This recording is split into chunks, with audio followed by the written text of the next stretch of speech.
આપણી આવેગા નવા વ્લોગમાં બધાનું સ્વાગત છે ને કાલે છે અમા ને આજ છે સૈદી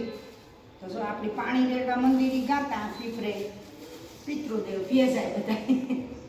ને જો કાલે છે અમાને તો ગામ બંધ હોય એટલે શાકભાજી કોઈ મળે નહીં ને આમે શાકમાં કોઈ આવતું નહીં છતાંય જો આપણી શાકભાજી લેવા હતા ટમેટા પડ્યા છતાંય ટમેટા લઈ લીધા કોઈ ન હોય તો ટમેટા સેવન કરવા થાય ટમેટા લીધા વધારે આ લીધી સોડા હિંગું ને આ લીધો ગવાર ને મરચાં લીધા રીંગણા લીધા તો 2 દી આવી હતા વરે પાછું ગામ ખુલે જાય ને આપણે મૂક્યું ઘી ગરમ કરવા આ સાય કરી એટલે મેં કીધું માખણ છે એટલે ઘી ગરમ કરી નાખીએ તો ઘી ગરમ કરવા મૂકી દીધું ને ફ્રૂટમાં આપણે લેવા કેળા લેવા સફરજન લેવા ને ગુલાબ લેવા એટલે આવું બધું છે ને મરચાં શાક કરવા સારું થઈને 250 ગ્રામ મરચાં લીધા કે આપણે ચટણીમાં હાલે તરવામાં હાલે ને બધે હાલે શાક કરવાનું છે અટાણે મરચાંનું આપણી તો મોરા મોરા જો મરચાં કાઢ્યા મરચાંનું શાક કરલા રોટલી કરલા ને આ છે છોકરાની રવિવાર ત્યાં રજા છે એટલે આ છોકરા મોડા મીઠા આ ઘડીએ છે બધા મીઠા તો હજે ચા પાણી નાસ્તો કરી લઈએ તથા 12 1 થઈ જાય એટલે આપણે આજ રસોઈ મોડી બનાવવાની છે એટલે આપણી નિરાશ છે ન કરતાં આપણી ઓફિસેથી આવે એટલે ગાઈ ઘા આપણી કેવું પડે કે ભાઈ હાલો રસોઈ બનાવી લઈએ ને આપણી શું ઘી ગરમ મૂક્યું ઘી ગરમ મૂકો ના તાર માખણ મૂકીએ ને તારીમાં એટલી ખાંડ ન ખાય આ હું તમને નવું બતાવવા માખણમાં સેજ ખાંડ ન ખાય એટલે આપણું માખણ ઘી ગરમ થાય ને એટલે નીચે તળીએ પણ ન બે માખણ ઘી સારું ઉતરે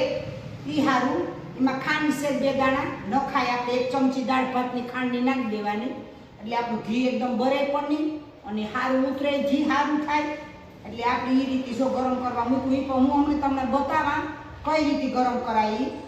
એટલે જો આપણે ઘી પણ સબરી પીને મૂકી દીધું ગરમ કરવા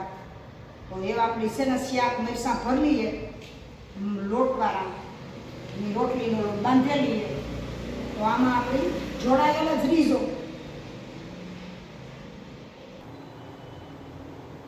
હાલો આપણે મરચાં ભરવાનો મસાલો કરી લઈએ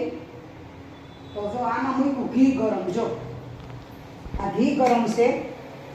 કારણ કે માખણ હોતું નથી ઘી ગરમ કરી લઈએ ને આપણે આજ રવિવાર છે આપણી છે નિરાય એટલે રસોઈની પણ નિરાય છે તો આપણી મરચાં ભરવા માટે છે ને આપણે આ ચણાનો લોટ છે આ મીઠું છે આ ધાણા જીરું છે ને આ છે હળદર આ છે હિંગ ને આ છે ને આપણી લસણ આદુ ને જીરું ને ધાણા આ એને આપણી ખાંડે લીધું એટલે આનો ટેસ્ટ બહુ સરસ આવે મરચાંમાં લસણ મરચાં જીરું ફૂલ ખાંડે નાખ્યું આદુ બધું એવું આપણે આને ભરવાનું છે તો આપણે આમાં તેલ નાખી દઈએ પછી આપણે ભરી લઈએ મરચાં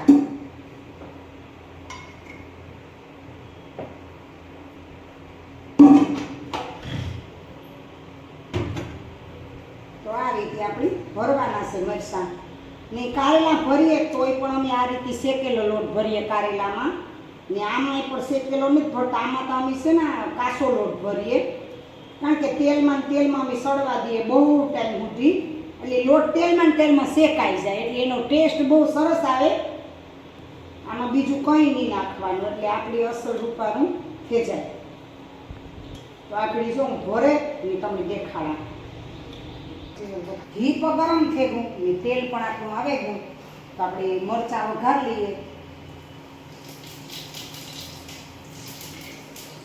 રાઈ જીરું ને આ હિંગ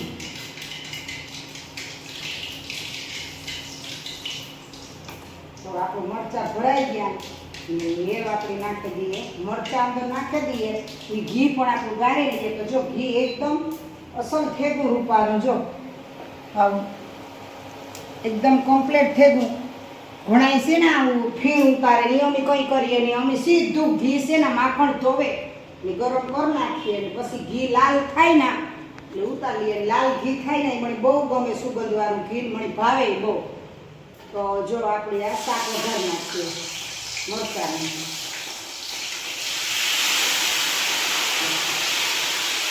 આપણે આમાં પાછો બીજી ફેર બધો જ મસાલો કરવાનો રહે. શું કામ કે મરચું મોરું ન લાગે અને કલર આવે ફૂલ. એટલે પાછું હળદર, ધાણા જીરુંની ચટણી બધું નાખવાનું છે. તો આપણે જો બધું નાખી દીધું, ધાણા જીરું પણ નાખી દીધું ને એવાને તેલમાં સાતરવા દેવાના છે. ફૂલ એકદમ તેલમાં સળે જાય એટલે આપણે ઉતારી લેવાના છે. ખાલી કોરા મરચાં જ બનાવવાના છે. રસો બસો કંઈ નાખવાનું થતું નહીં. તો આપણું ઘી પર જો ગરમ થઈ ગયું તો આપણે ઘી પર ગાળી લઈએ ને આપણા મરચાં વઘારીને હાલ એવા આપણે બનાવવાની છે. ખાલી રોટલી તો ગરમ ગરમ રોટલી હમણાં સળતી જાય, છોકરા ખાતા જાય. હાલો આપણે શાક ફેંકું ને આપણી ઠામણ જો વિસરાઈ ગયા ને ફ્રૂટ લેવા હતા એ બધું આપણે જો પાણીમાં પલાળી દીધું એ અડધી કલાક પલરે એટલે પછી આપણે એમાંથી કાઢી લઈએ ને આપણે બેઠા સોરાને હિંગું સુધારવા. હજે રોટલીની થોડીક વાર છે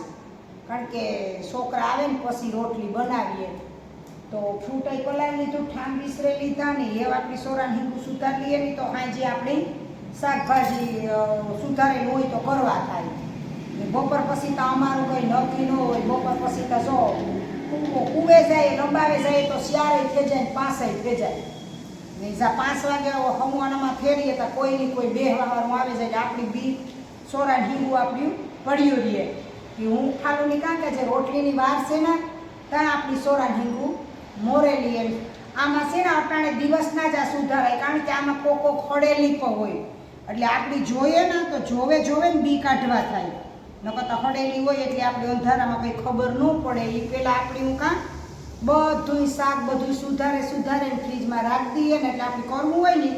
એટલે સીધું આપણે કરવા થાય. પણ કોઈ સારું નહોતું સોરાય હિંગું પણ તો શાકભાજીમાં રીંગણા ને ગવાર એટલે આપણે પછી છે ને સોરા હિંગું લીધું કે એકટાણું હસવાઈ જાય. એકટાણું વરે ઓરા કર્યું રીંગણાના. આવું ઝીણું મોટું કંઈ ન હોય તો ડુંગળી બટેટા કરીએ પણ અમારે છોકરાઓને થોડુંક ઓછું ભાવે પણ કારકતા પછી કરીએ ન હોય તો કામ કરવું. એટલે આવું હમણાં ગાકા બંગાલા સુમાહાનું શાકના હોય એટલે કીક આપણે કરીએ. તો એવા આપણે સોરાને હિંગું સુધારી લઈએ ને પછી કરીએ રોટલી કરે ને આપણે બપોરા ગરમ રોટલી સળતી જાય, હું કરતી જાય, છોકરા બપોરા કરતા જાય. તો એવા આપણી છે ને બી આપણી સુધારા કાઢે ને હિંગું સુધારે ને પછી કરીએ રોટલી.